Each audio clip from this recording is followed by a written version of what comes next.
Okay, thank you very much for joining us. Sorry, we had to start it all over again because we had some itches, in our communication and guidance. Anyway, now the development now so far, and that's an update on what's happening at the collapsed building in Ikoyi, Lagos, is that the owner's body has been recovered, fortunately dead and recovered yesterday and deposited at a morgue. Now, the Lagos State governor has declared a 3 days mourning for the victims of that unfortunate incident. And of course, a similar incident had happened also in Lekki. Yeah, we are not yet updated if there were lives lost, but then we just hope that's people were safe there. But then this issue of building collapsing, just around this time.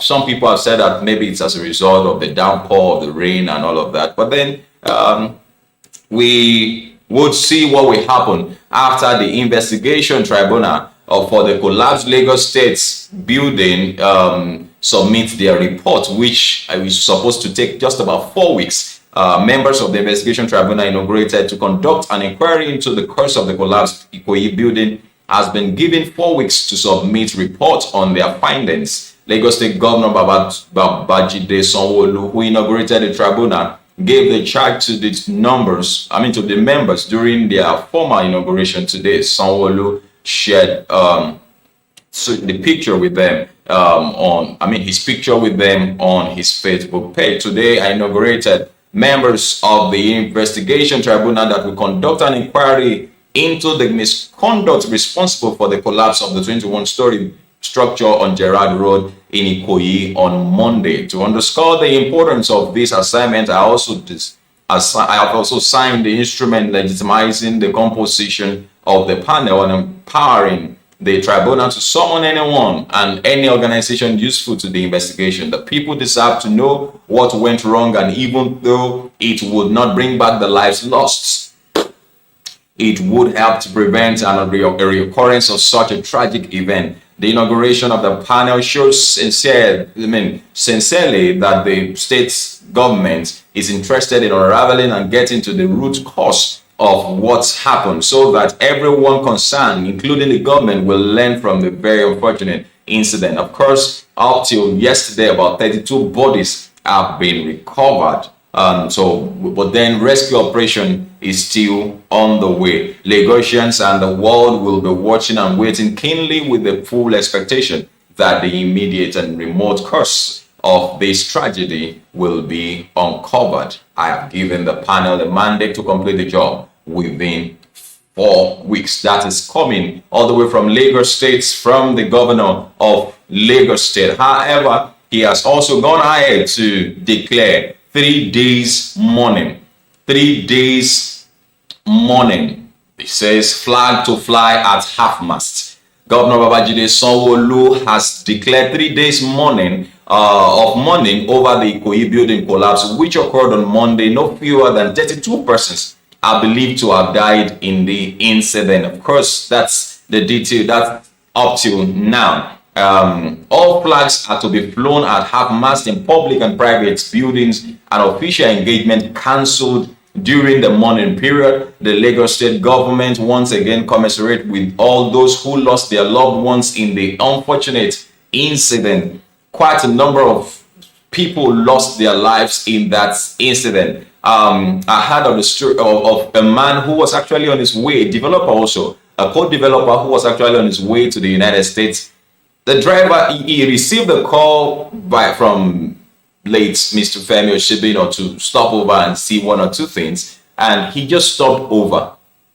Unfortunately, he was trapped. Unfortunately, he was trapped because the driver was waiting outside. I know you must have seen that video of the driver weeping, saying he was taking him to the airport, taking his passenger to the airport.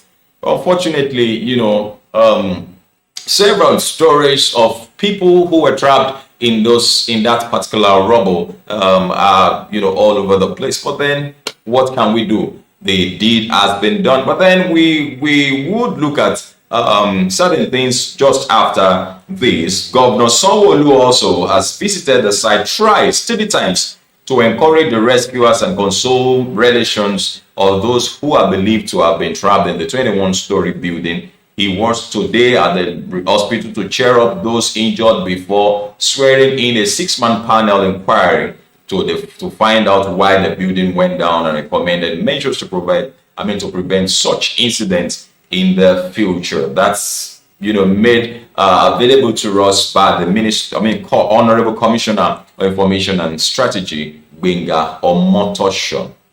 And so, like we said at the beginning, Femi Oshibino's, the developer and owner of the structure, his body recovered from the collapsed building rubble. A body believed to be the owner of the building, Femi Oshibino, has been recovered on Thursday. Combined team of emergency responders recovered the body, which has been taken to a morgue.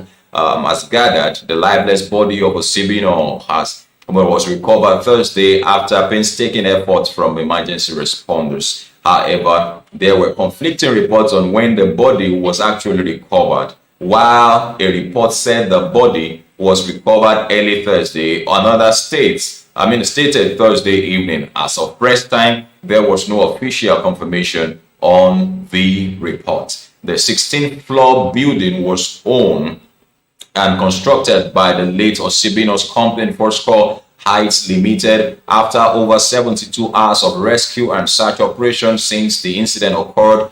A vehicle belonging to one of the trapped victims was removed from the scene on Thursday evening by a rescue team. The details of the vehicle that was removed from the scene is YAB 655AZ Toyota Highlander dark color. The owner was said to be the owner of an aluminium fabrication company. He came there with some of his workers, who included one Kenneth Otu. Well, so many unfortunate stopovers were made at that place just about that time. One of the workers said he just stepped out to charge his phone, and just looking back and something had happened. Well, we just pray that such things will not repeat itself, but then we need to also put in all measures. We look forward to seeing the report of the investigation panel as to why that building came down. Talking about inferior materials at this time, well, that could be one of it. But then we would see, is it as a result of the approval of 15 floors and 21 was built, which of course I don't agree with. I don't agree with that 15 floors were approved, and of course the man had been suspended indefinitely. Why would he make such a statement? It is unprofessional. Does it mean that there were no officials who went back to check that such a structure was being built in town? It wasn't a bungalow or duplex, but then such a high-rise structure was being built in town, and you made approvals for a certain number of floors, and then they went past that floor. But then what shall we say? What do we say that it's good that it's happening now? Or lives are still lost. Lives were still lost, and unfortunately that included, of course, one of the best brains that we had in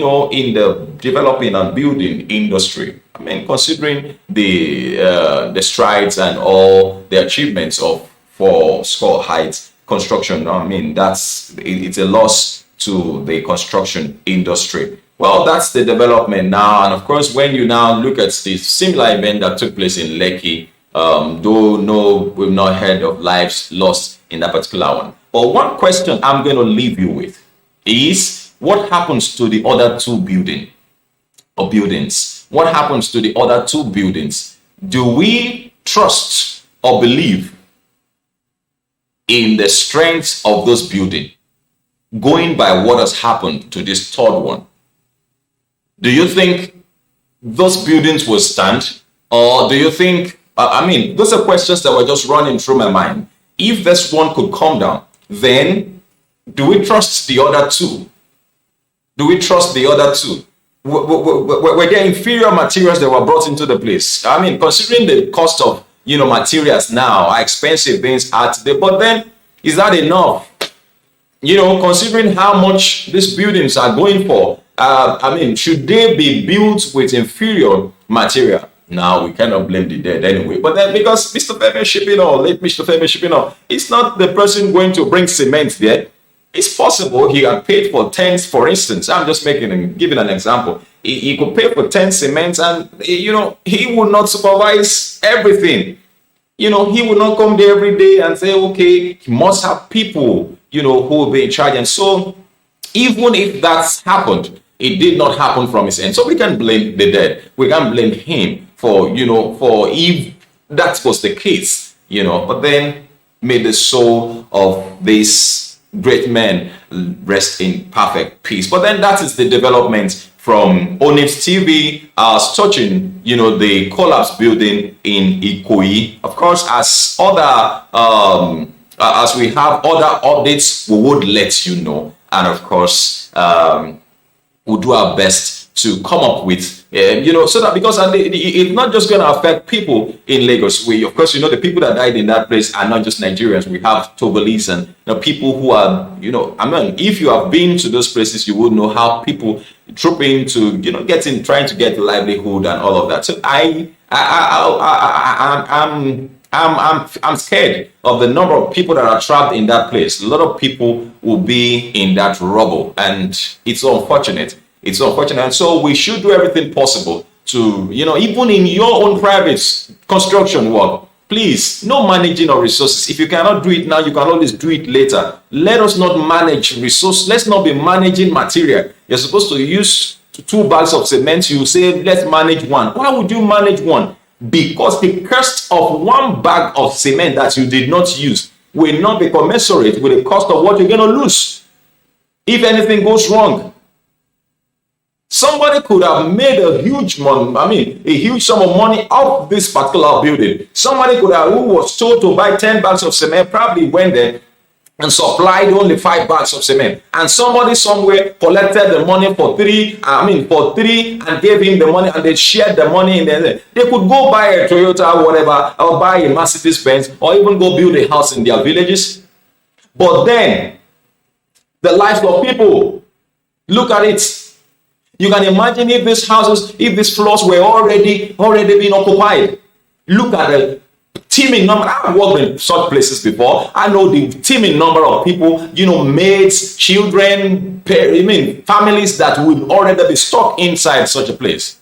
But then so we should just be very, very careful. We should be conscious and we should respect life. We should, in all our endeavors, we should have value for people's lives. Let it not be a thing of, it doesn't matter what concerns me after all, I'm not the one going to live there. That should not be the thing, the mindset. That should not be the mindset. Well, it's an early morning show, and so I would leave you here. Drop your comments and your opinions on this matter. Like I would always say, make your comments as civil as possible. Good morning. God bless you. My name is Olukunle Abraham. And of course, I will come back again with updates and of course, whatever we have for you again. Thank you very much and have a beautiful day. Bye-bye.